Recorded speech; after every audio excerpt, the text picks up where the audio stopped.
오늘 또 안식일 축복받는 날입니다. 많은 하나님 사랑과 또 축복이 우리 시온의 모든 가족들에게 항상 또 충만히 나눠주시기를 이 시간을 빌어서 하나님께 또 간구드리겠습니다. 오늘 여러분과 더불어서 성령과 신부께로 오라라는 주제의 말씀을 가지고 여러분과 함께 하나님 말씀 상고해 보도록 하겠습니다. 우리 성경 66권의 모든 가르침의 말씀을 보면 하나님께서 우리에게 구원받을 수 있는 길과 천국 갈 수 있는 길을 요소요소에 전부 설명해 놓지 않았습니까? 창세기 에덴 동산의 그 역사 속에서도 선악과를 따먹지 말라라는 말씀을 주셨고, 또 모세에게는 이스라엘 백성들을 인도해서 젖과 꿀이 흐르는 가나안 땅으로 또 가라고 이렇게 말씀을 또 주셨습니다.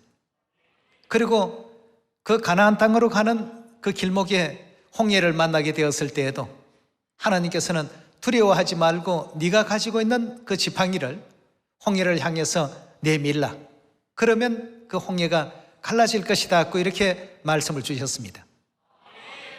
하나님께서 하라 하시는 대로 모든 일들이 진행이 되어졌을 때 결과가 어땠습니까?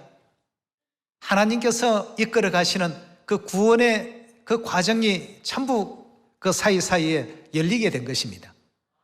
다시 말해서 구원받을 수 있는 모든 길들을 하나님께서 미리 말씀을 주셨고, 그 말씀대로 하나님께서는 구원을 인도해 가셨다는 얘기입니다. 우리 오늘 안식일 왜 지킵니까? 출애굽기 20장에 보니까 뭐라고 되어 있습니까? 거룩히 지키라 해서 지금 지키고 있습니다. 누구 말씀이기 때문이죠? 하나님 말씀이기 때문에 그 말씀이 곧 우리를 천국으로 인도하고 영생으로 인도하고 구원으로 인도하는 가장 중요한 지침서이기 때문에 우리에게 주신 그 가르침의 말씀대로 오늘 이 안식일을 지키고 있습니다. 또 예레미야 4장에 보면 시온으로 지체하지 말고 도피하라. 그런데 여기 들어갈까 말까 하고 망설여야 되겠습니까? 당연히 들어가야죠. 시온으로 반드시 가야 됩니다. 하나님을 믿는 사람이라고 한다면 하나님 말씀을 믿어야 되겠고, 하나님께서 인도하시는 그 구원의 모든 그 방향과 구원의 길대로 나아갈 줄 아는 우리가 되어야 되지 않겠습니까? 그리고 그뿐만 아니고 하나님께서 노아 당시에도 노아에게 방주를 지으라고 하시면서 내 모든 가족들은 방주로 들어가라 할 때 노아와 그 가족들이 방주에 들어갔기 때문에 구원이 있었던 것이지, 방주가 아니라 다른 어떤 곳에 뭐 산꼭대기에 숨어 있다든가 아니면 지붕 꼭대기에 숨어 있어서 그들이 과연 구원을 받을 수 있었겠습니까? 전부 하나님께서 베풀어 주시는 그 구원의 길과 그 지도를 따랐기 때문에 노아의 그 가족이 구원을 받을 수 있었고, 또 소돔 고모라 성의 롯과 그 가족들이 구원을 받을 수 있었던 그 기록들이 우리가 성경 속에서 찾아볼 수 있는 것 아니겠습니까? 자, 그렇다면 누구에게 가야만 이 마지막 성령 시대 그 구원을 온전히 보장받을 수 있는지, 이 모든 문제를 하나님께서는 사도 요한에게 계시를 통해서 그 내용을 분명하게 알려주셨습니다. 요한계시록 우리 22장 17절의 말씀 보겠습니다. 성령과 신부가 말씀하시더라고 했습니다. 성령과 신부가 말씀하시기를 어떻게 한다고요? 오라고 했습니다. 누구에게로 가야 됩니까? 이 초대를 받은 사람들은 반드시 가야 할 곳이 있습니다. 여기서 성령과 신부가 오라 하시면서 뭘 얻게 하신다고 했습니까? 생명수를 허락하신다고 했습니다. 생명수를 주실 수 있는 분은 오직 하나님 외에는 없습니다. 하나님만이 우리 모든 인류에게 생명을 줄 수 있습니다. 자, 그렇다면 성령도 하나님, 신부도 하나님이십니다. 반드시 성령과 신부가 계시는 곳으로 와야만 인류가 생명을 얻을 수 있고 영원한 천국에 나아갈 수 있기 때문에 이 짧은 어떤 말씀으로 성령과 신부께서 오라고 이렇게 표현하셨던 것입니다. 자, 오늘 우리가 안식일 지키는 것도 안식일을 기억하여 거룩히 지키라는 하나님 말씀이 계셨기 때문에 안식일을 지키는 겁니다. 오늘 여러분과 저는 시온으로 들어가라는 하나님의 말씀이 계셨기 때문에 시온으로 지금 들어와 있습니다. 네. 그리고 머리에 수건은 왜 쓰십니까? 머리에 수건을 써야 된다는 하나님의 가르침이 계셨기 때문에 쓰고 있습니다. 네. 침례 왜 받습니까? 침례 받고 죄사함을 받으라고 하시니까 침례를 받고 있는 것입니다. 이 모든 연관관계를 한번 생각해 보시면 성경에 나타나 있는 이 하나님의 말씀대로 우리 모두가 지금 따라가고 있습니다. 자, 그렇다면 요한계시록 22장 17절에 성령과 신부께서 내게로 오라고 하셨으면 성령과 신부가 아닌 다른 곳에서는 생명수를 결단코 얻을 수가 없습니다. 네. 우리 18절에 계속 연이어서 보도록 하겠습니다. 내가 이 책의 예언의 말씀을 듣는 각인에게 증거하노니 만일 누구든지 이것들 외에, 즉 이 책 하면 어떤 책이죠? 성경책에 더하면 하나님이 이 책에 기록된 재앙들을 그에게 더하실 터이요, 만일 누구든지 이 책의 예언의 말씀에서 제하여 버리면, 즉 빼버리면 하나님이 이 책에 기록된 생명나무와 및 거룩한 성에 참여함을 제하여 버리실 것이다 하고 했습니다. 결단코 성경 말씀에서 더해서도 안 되겠고 빼서도 안 되는 입장입니다. 누구든지 목마르거든 성령과 신부에게로 오라고 하는 것이 성경 66권의 마지막 결론입니다. 오늘 여러분과 저는 이런 어떤 내용을 통해서 성령 대신 아버지 하나님과 신부이신 하늘어머니께 모든 인류 인생들이 나아가야 된다는 사실을 가르쳐 줘야 되겠고, 할 수 있는 능력이 있음에도 불구하고 하지 않는 것도 죄라고 되어 있고, 알고 있으면서 모르는 사람을 가르치지 않는 것도 죄라고 했습니다. 자, 그렇다면 오늘 우리는 분명히 성령과 신부께서 계신다는 사실을 확인할 수 있지 않습니까? 성령의 존재가 계시고 신부의 존재가 계시는데 성령과 신부가 하시는 역할이 무엇인가 보니까 생명수를 모든 인류 인생들에게 공급해 주시는 역할을 하시더라는 겁니다. 그럼 우리 성도들이나 인류 인생들은 받아야 되는 입장입니다. 그렇다면 당연히 생명을 주실 수 있는 분은 오직 하나님 외에는 아니 계시기 때문에 성령님도 하나님이요, 신부님도 누구십니까? 하나님이십니다. 네. 우리가 성삼위일체론 차원에서 바라보게 되면 성부, 성자, 성령은 일체라고 배우고 있지 않습니까? 네. 성부의 부자도 하나님의 남성성을 지적하고 있는 부분이고, 성자의 아들 자자도 하나님의 남성성을 의미하고 있습니다. 성부, 성자, 성령 전부 일체라고 하는 것은 결국 남성성을 지니신 아버지 하나님을 뜻합니다. 그 아버지 하나님의 신부, 즉 어머니 하나님이십니다. 아버지 하나님과 어머니 하나님께서 온 인류 인생들에게 말씀하시기를 누구든지 목마르거든 내게로 와서 값없이 생명수를 전부 받아가라 말이죠. 여러분, 우리가 생명을 줄 수 있는 입장입니까? 우리는 하늘에서 죄를 짓고 이 지상에 쫓겨내려온 하늘나라에서 범죄한 천사들이었습니다. 범죄한 영혼들이 전부 이 지구상에 쫓겨내려와서 회개하는 삶을 지금 살고 있는 그러한 과정에 있습니다. 그 죄사함 받을 수 있는 새 언약의 진리를 우리에게 허락해 주지 아니하셨더라고 한다면 결단코 오늘날 우리는 죄사함이 무엇인지, 천국이 무엇인지, 또 구원이 무엇인지, 영생이 무엇인지 아무것도 알지 못한 채 이 땅에서 영원히 죽을 수밖에 없는 그런 존재로서 삶을 끝을 내야 될 그런 불행한 존재들이었습니다. 그런데 하늘아버지 어머니께서 이 땅에 이 모든 죄 가운데서 해방될 수 있는 새 언약의 진리의 도를 가져다 주시고, 아버지 어머니께서 누구든지 목마르거든 다 오라, 와서 값없이 생명수를 받아가라 말이에요. 이렇게 지금 일깨워 주시고 말씀하고 계신 장면입니다. 자, 이 장면을 사도 요한이 2000년 전 반모섬에서 정확히 봤습니다. 요한은 성령도 보았고 신부도 보았습니다. 요한이 보았던 신부의 모습은 어떤 모습이었습니까?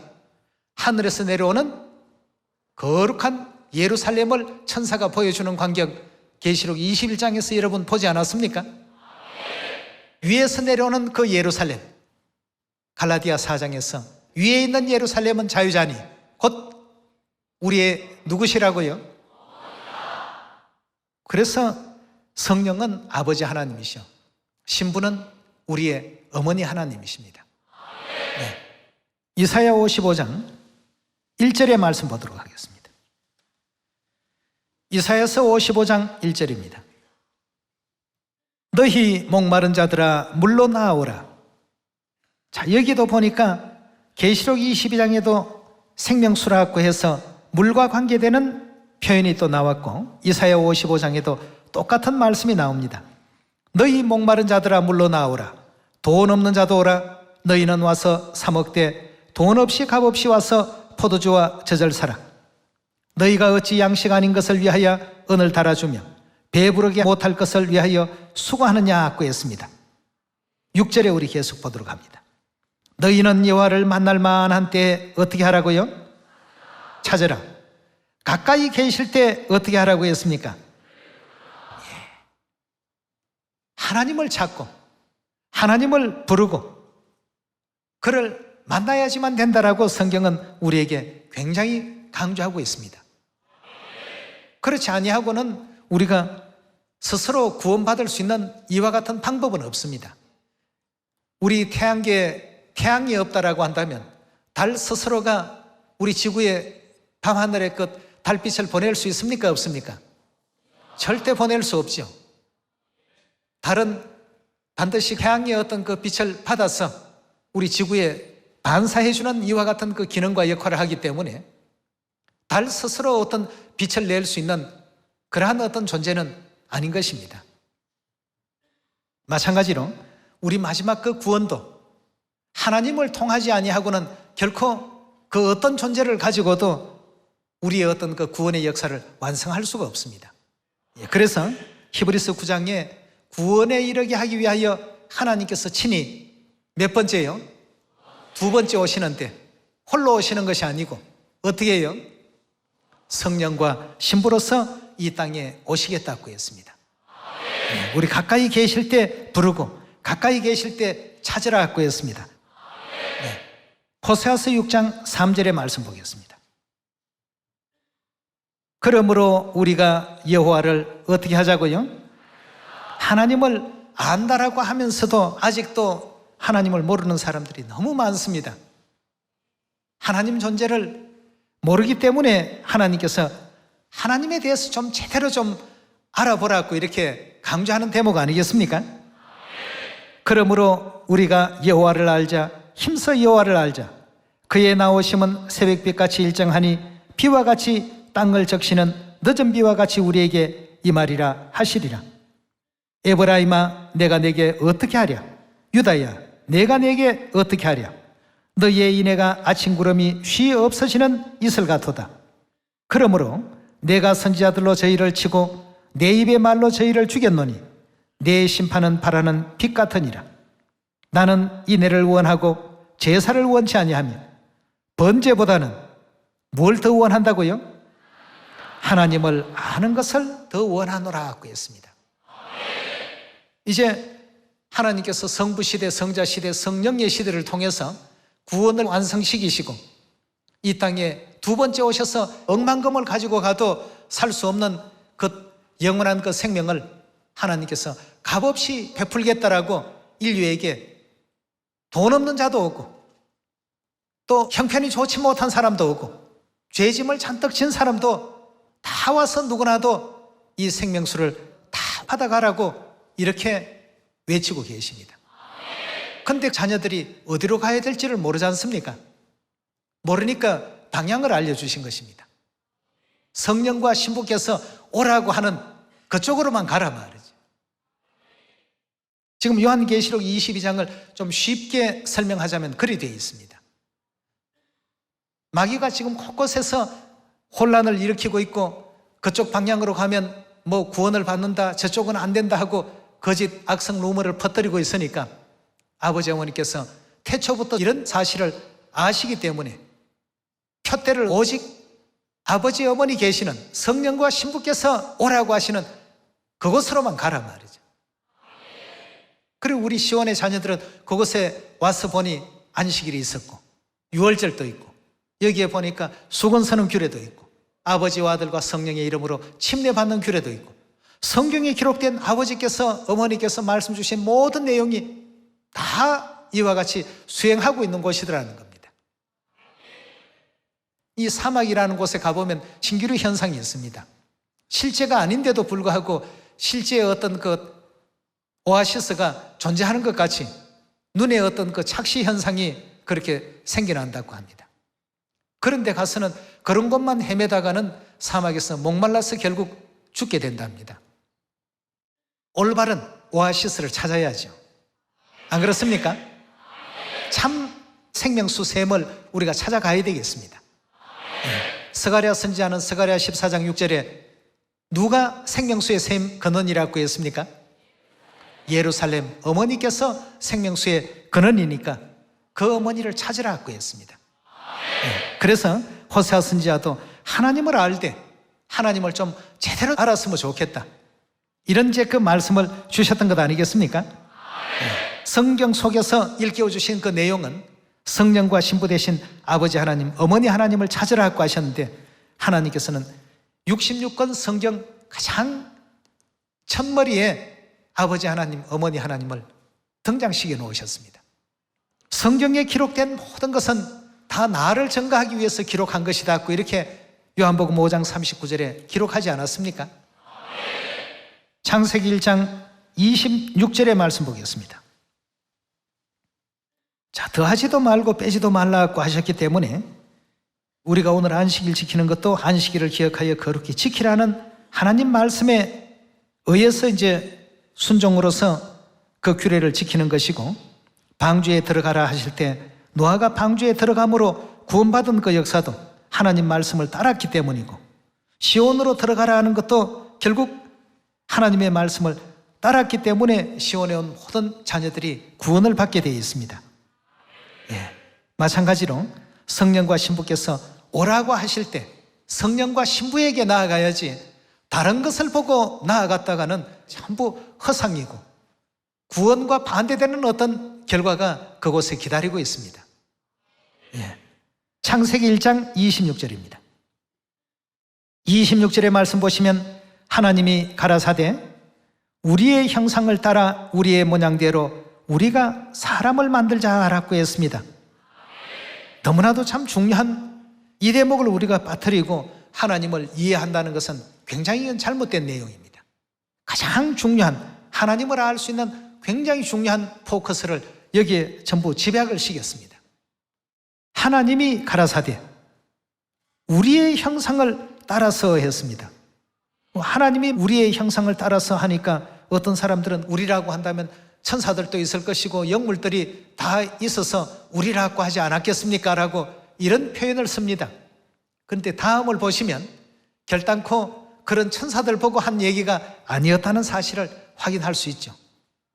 자, 우리의 형상을 따라 우리의 모양대로 우리가 뭘 하자고요? 자, 여기에 굉장히 참 중요한 대목이 나왔습니다. 우리가 사람을 만들자라고 했습니다. 그럼 우리 인류 인생에게 생명을 주시고 호흡을 주시고 인간을 창조하신 창조주는 틀림없이 한 분 하나님뿐만 아니라 더 있다는 뜻 아니겠습니까? 우리가 만들고 오라고 했습니다.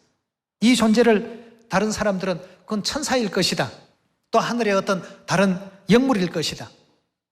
그럼 천사들이 우리를 창조한 창조자라는 얘기가 되는데, 천사가 과연 우리 인류 인생을 창조했습니까? 천사도 하나의 피조물이지 생명을 부여할 수 있는 그런 존재는 결코 아닙니다. 생명을 줄 수 있는 그런 존재는 아니라고 했지 않습니까? 그렇다면 사람을 만들었다라고 하는 이 의미는 인류 인생에게 생명을 주었다는 의미인데, 생명을 줄 수 있는 존재는 오직 누구밖에 없다고요? 하나님 외에는 없습니다. 그런데 그 하나님을 우리라고 이렇게 표현했습니다. 그렇다면 하나님은 우리라는 복수 개념의 하나님이 존재하신다는 뜻 아니겠습니까? 네, 우리 계속해서 27절 말씀 다시 봅니다. 하나님이 자기 형상 곧 하나님의 형상대로 사람을 창조하시되 남자와 여자를 창조하시고 라고 했습니다. 우리의 형상대로 사람을 만들자 하시고 인류 인생에게 생명을 주었는데, 하나는 남자가 나왔고 하나는 여자가 나왔습니다. 그렇다면 그 우리라고 하는 하나님은 남성적인 하나님과 여성성을 지니신 하나님이 존재했다는 사실로 확인할 수가 있겠습니다.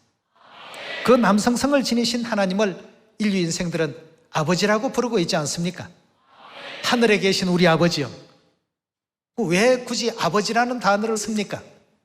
그냥 한 분 하나님밖에 없다면 하나님이라고 하면 되는데 말이죠.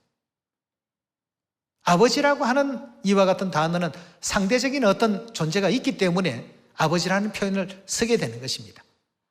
그래서 남성성을 지니신 그 하나님을 아버지 하나님이라고 인류가 부르고 있고, 그렇다면 여성성을 지니신 그 하나님은 당연히 우리에게 있어서 누가 되어야 되겠습니까? 어머니 하나님. 그렇다면 그 아버지 하나님과 어머니 하나님이 요한계시록 22장에 사도 요한에게 보여주시기를, 성령과 신부께서 말씀하시기를 어떻게 하라고요? 오라.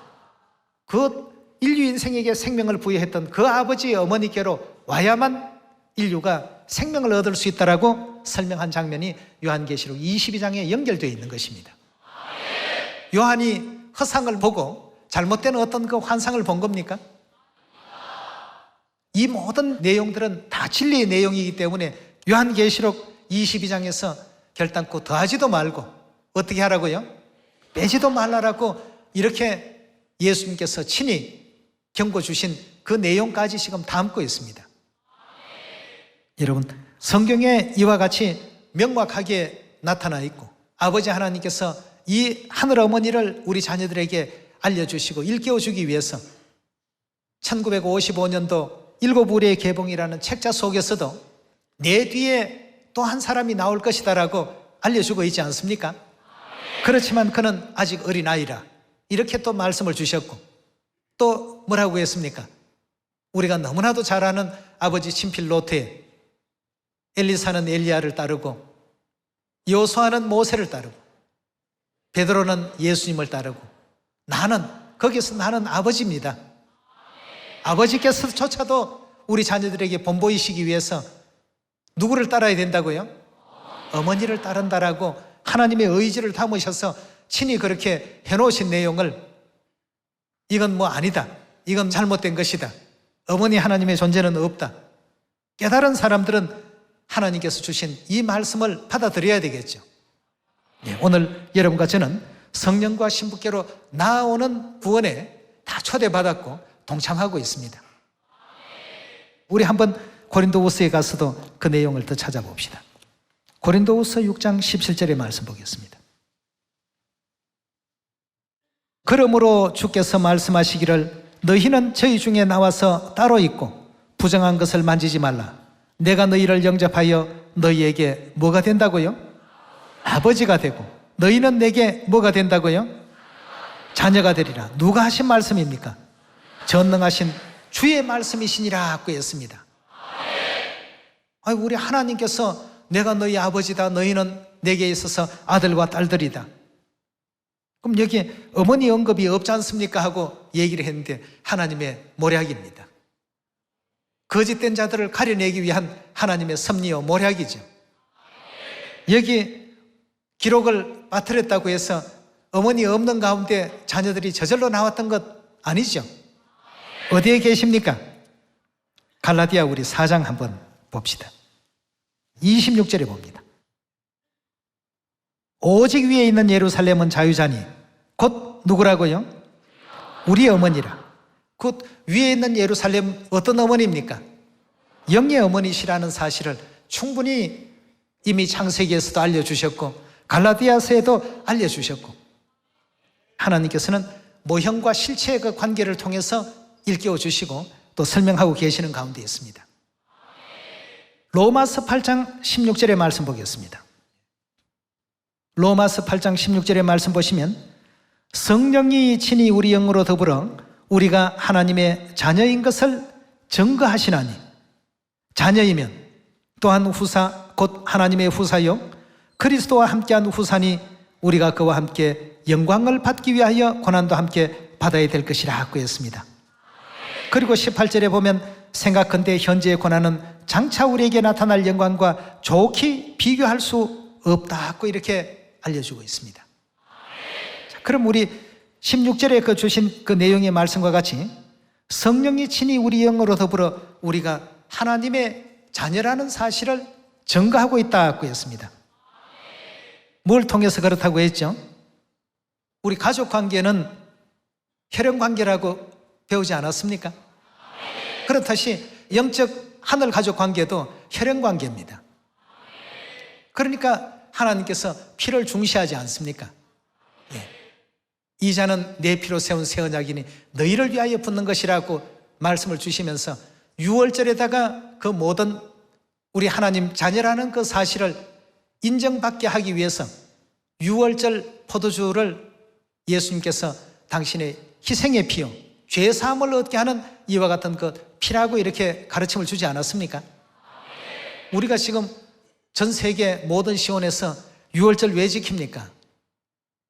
하나님의 자녀라는 사실을 인정받는 날입니다. 아버지 살과 어머니 보혈의 피로서 우리가 이제 영생을 얻었고 구원을 얻었습니다 하는 하늘나라에 대한 유업을 확인받는 날이 무슨 날입니까? 6월절입니다. 그래서 이사야 43장에도 뭐라고 되어 있죠? 너는 내 것이라 하고 했어요. 내 살이 들어갔고 내 피가 들어갔기 때문에 너는 내 것이라고 이렇게 성경에서 알려주고 있지 않습니까? 네. 우리가 그 과거 출애굽 당시에 애굽 땅에서 이스라엘 백성들이 6월절을 지키고 해방을 받았던 3,500년 전 그 역사를 바라보게 되면 멸하는 천사들이 뭘 보고 알았습니까? 하나님의 자녀의 집이다 아니다 하는 사실을 6월절 어린 양의 피를 보면서 구분했습니다. 마지막 우리 하늘 끝 자녀들도 마찬가지입니다. 보니까 그 속에 아버지의 살과 어머니의 피가 다 들어가 있으니까. 그렇다면 이 사람은 저절로 누가 됩니까? 예, 하나님의 자녀가 틀림이 없죠. 그래서 오늘 주신 진리의 가르침을 우리 모든 시온의 자녀들이 다시 한번 확인해 보면서 우리가 하늘나라를 유업으로 받기 위해서, 즉 구원받기 위해서는 이 땅의 생명은 어머니 없는 가운데 절대 자녀들에게 전해줄 수가 없습니다. 하나님께서 만물을 이렇게 만들어 놓으신 것은, 이 땅의 모형을 그렇게 만들어 놓으신 것은 실체가 그러하기 때문에 그렇게 만들어 놓으신 것이죠. 다시 한번 이 땅에 우리 구원을 위해서 자녀 찾아 머나먼 길 오신 하늘아버지 어머니께 감사드리면서 천국은 원하고 있고 구원은 원하고 있으면서 아직도 어머니 하나님을 영접하지 못하고 있는 세상의 많은 불쌍한 영혼들에게 어머니 하나님의 영광의 진리를 더 힘차게 또 전파해서 많은 영혼들을 옳은 대로 또 돌아오게 하고 구원의 길에 함께 또 참여시킬 수 있는 여러분과 제가 꼭 되시기를 부탁드리겠습니다. 오늘 이 말씀에 은혜길 바라면서 말씀 마칩니다. 감사합니다.